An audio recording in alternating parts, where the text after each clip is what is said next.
Welcome back to Sunrise. Continuing our focus, examining the new policy of the CBN and how it will affect us. Mr. Henry Boyo, you talked about the fact that this will have an impact on the raw materials. Those who are doing businesses have got to source it at a certain price. But from what some think is, well, if the Naira didn't close at 300 to the dollar, if it closes at say, 280 or 281 to the dollar, and Monday being the first day, so they think that, yeah, the Naira will further appreciate. If that happens to be the case, should we just wait and see how it goes out, or we just think, look, yes, it's 50% devaluation, and it will have its effect no matter what happens? You see, you cannot divorce reality from speculation. Okay? Sorry, I got to say, you got to divorce reality from speculation, okay? You are speculating if, okay? I don't know about that. All I know is that it is 280 today, okay? And the reason why it is 280 is not so much because of the fact that there is so much demand for dollars, and the thing has skyrocketed, and the CBN does not have enough dollars to be able to back up the demand. Because if you said that, if you are implying that, then you are also implying that if only we had more dollars, we wouldn't be in this boat. I hope you understand, okay? But the reality, of course, is that we have had $60 billion as reserves. We had we frivolously frittered away so much dollars in, even saying that, knowing that hardly any, less than 5% or 1% of Nigerians earn 1 million naira a year, okay? Yet the government agreed that any Nigerian who can travel abroad can go and spend $150,000. How many people earn that kind of money? At the same time, you say, Bureau de change, which everybody, you don't have to be a scholar to know that the people who smuggle and also who rip off Nigeria from the treasury and carry the Naira and things like that. You see a lot of reports of Bureau de change playing a role in all this, that should have been obvious on the word go. But it was not, people's attention did not rivet on that area, and we got ripped off, okay? So the bottom line, of course, is that it is not really the demand for dollars or the supply of dollars that is the issue. As I've told you, when you had $60 billion, did it affect your exchange rate at all? Hardly.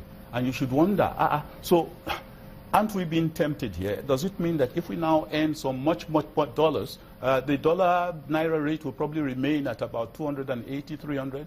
And don't be fooled that it will be 280 to 300, therehiabest. Because you predicted, you said it just might get to 500. It would even exceed that. It would exceed that. And if it does, if our highest denomination is 1,000 naira, see, what then happens? 1,000, you had no choice but to redenominate your currency, because the biggest currency we have at the moment, the highest denominated currency, is 1,000 naira. Yeah. That's only $3. Okay? It's only $3. So ultimately, you would have to print maybe 5,000 naira note. You would also have to print a 10,000 naira note. And that's not so fantastically impossible. Ghana did the same thing. And currently, the Ghana exchange rate is about 40,000 cedis to 1. So don't think, what's Mr. Boyo talking about? No, 40,000 cedis to 1. In reality, that's what it is. All they have done was take out four zeros, and you have 4 to 1. The state of the Nigerian economy, Sorry? It's like you're comparing Nigeria's economy to that of Ghana. No, I am not. I am saying that there are similarities within the economies, but the critical thing is that they have the same problems of having to keep down inflation, which they can't, and I'll tell you why they can't, and the cost, the need to bring cost of funds to the real sector to below 5% if you really want to do the job. Okay? Is that what will make the difference? The cost of funds. Let me ask you. I see you have a huge structure outside there. You either have taken a loan or you have made a lot of profit. Okay? But the chances that your profits could not have accumulated in such a way that you have the structure going up there. So you probably would have to take a loan. Okay? If you had to take a loan to do it, and you had to pay an interest of 20-something%, the chances are you would say, this is a suicidal venture. I won't do it. Businesses create jobs. Businesses create products. Businesses drive economy, whether they are factories or whatever. And the things that the factories and industries need are, number one, consumer demand. There must be consumer demand in the first place. Consumer demand becomes contracted when inflation is at 20%. Besides, inflation at 20% makes every pensioner a pauper at the end of the day, because you've lost 20% of your income for 5 years, and you are hoping that after you finish your exercise here, you have a nest egg to fall back on. But 20 years later, you find that the money means nothing. But I was going to say that the reality is that so long as you keep looking at the situation, at the problem, from the issue of demand and supply for dollars, you would make a very big mistake. Because on the other side, which the CBN would hope, the CBN and the experts who talk about these things would hope you don't see, is the demand and supply for Naira. Okay, of course you can't buy dollars without Naira, but you are aware that if you had a situation where in a marketplace where you have rations of dollars being auctioned all the time, in an environment that the CBN, the custodian of Naira itself, has clearly admitted that it has a challenge with excess liquidity. I was chatting on a television program yesterday, and I talked about this thing about excess liquidity, and the lady who was interviewing me said, I have been hearing about this excess liquidity since I was a little girl, and yet it seems not to have dried up. So, Mr. Boyo, how did it come about? You know, the reality, of course, is that if you looked at the market from the perspective of dollar and supply demand without looking at the market for Naira supply and demand, you'll be making a very big mistake, because you have this situation where you can only buy the dollars with Naira, presumably within the context of our country. So if you continuously in a market have superfluous supply of Naira that embarrasses even the central bank, that they have to mop it up at a time that the real sector has no funds to work with, at the time that they cannot access cheap funds, and yet you are mopping up funds only to sterilize them and keep them out of the system, and then come back through the back door and say you are throwing interventions in the system, which already is destructive because you are already complaining that too much money in the system, and you're coming back and throwing money into it. So when you look at the situation and say, how do we manage this horrible market mix where CBN auctions? I don't know whether you understand the process, the word auction. Auction means if I want to auction your tie, I'll be expecting you to sell it to the person who bids the highest. So here you have the custodian of the Naira, which is the central bank. The central bank has no business being a bureau de change and selling dollars.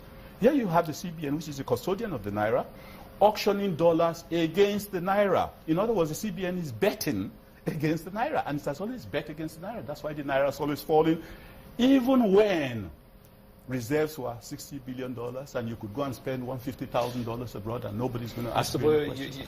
These are the realities. You've painted a very dire picture here. But it is true. I don't know how to lie. In 1992 or thereabout, the United Kingdom floated the sterling, and they looked like they were better off. Now we're floating the Naira, and you're saying the picture you're painting is really, really dire. So what's the difference, and how can we come out of this? I think the question you should be asking, is that what I'm saying, is this true or not? Forget about what happened. Well, let's talk about our own They say we can learn from history. Yes, you can learn from history, but have you learned from the history of what happened here, where you had $60 billion worth of reserves and you didn't wonder why the exchange rate did not become stronger? No. So you've got to be very careful that you don't cry more than the bereaved, okay? We have our own problems here. We've got to solve our own problems in our own way. How can we solve our problems outside of the world? I'm not asking that I'm saying that you should solve your problems according to best practice. There's nothing I've said here that is not best practice, okay? I'm saying, I've spoken about liquidity. I've said this is what the problem it causes. I've also said that if you do not tackle the issue of liquidity, I'm surprised that you don't even say, Mr. Boyo, you mean the CBN actually bets against itself? You say, no, let's talk about Britain. You want to talk? No, I don't want to talk about Britain. I want to talk about what is happening here in Nigeria. And we have a situation where if we are not careful, will end up with 1,000 naira to a dollar exchange rate. Don't let people tell you, it won't happen. I want you to spend some... Mr. Boyo, do you think the CBN would just sit back and want to get the naira, drive the naira to the ground by betting against itself? I don't think that is a question you should ask me. I think you should say, Mr. Boyo, what you are saying is wrong because the CBN does not bet against itself, because that's what it does. If you are auctioning anything, you want the best offers. You give it to the highest bidder. So if you continuously, that's what I'm saying, the CBN has no business in the foreign exchange market of saying I'm selling, I'm buying. That's a big burrito change. The CBN's prime mandate is what's it called? Price stability. But they're suggesting that that's not going to happen anymore. Now what's not going to happen? That they won't come in and play in down markets, except they want to stop it from a free fall. Let's look at it. Let's understand what they tell you. Okay, they said they auctioned 500 and something billion. I didn't say so. Is that not the word they said? They said they auctioned. So let's be honest with ourselves. So they are auctioning dollars against naira. Meanwhile, they're the custodian of the naira. So basically, they are betting against the naira.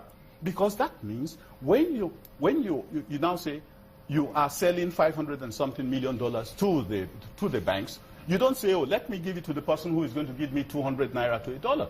Okay? You say you're going to sell it to the person who's going to give me 200. And I'm telling you that even the demand of the price of the dollar is not so much the issue of demand, and I've explained why. That even when we had $60 billion of reserves, it didn't impact on your exchange rate.